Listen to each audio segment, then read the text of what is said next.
Yuni Lida tengah menjadi sorotan usai suaminya Gus Samsudin bikin heboh dugaan ajaran aliran sesat yang kini viral di media sosial. Dalam sebuah video ceramahnya, Gus Samsudin memperbolehkan seorang suami dan istri bertukar pasangan. Ia juga mengungkapkan hukum menukar pasangan suami istri diperbolehkan asal orang tersebut suka sama suka. Atas video tersebut, Polda Jatim menangkap Gus Samsudin untuk menjalani pemeriksaan. Tak hanya itu, istrinya pun menjadi topik hangat perbincangan publik. Banyak yang penasaran dengan sosok Yuni.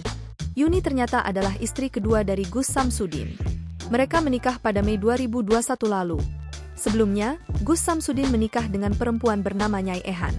Yuni salah satu penyanyi dangdut tanah air yang sempat ikut ajang pencarian bakat yaitu Lida pada tahun 2018 silam. Namun, ia tak keluar sebagai juara karena tereliminasi di babak 15 besar. Dikutip dari berbagai sumber, Yuni mengatakan bahwa dirinya pertama kali bertemu Gus Samsudin ketika tengah manggung. Sejak itu, Yuni dan Gus Samsudin saling terikat dan akhirnya pedangdut ini rela menjadi istri kedua. Sejak dinikahi oleh Gus Samsudin, Yuni terlihat menikmati kehidupannya sebagai ibu rumah tangga. Ia kerap memamerkan kemesraannya dengan sang suami di media sosial. Berdasarkan unggahannya, ia kerap mendampingi suaminya mengisi acara televisi dan undangan YouTube.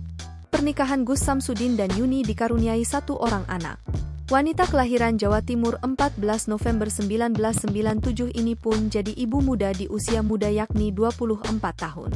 Siapa sangka, Yuni ternyata begitu aktif di media sosial salah satunya YouTube. Akun YouTube istri Gus Samsudin ini telah memiliki hampir 8.000 subscriber dan kerap membuat konten. Sementara, Instagramnya tak kalah lebih banyak telah diikuti sebanyak 25.000 followers. Download Tribun X sekarang, menghadirkan lokal menjadi Indonesia.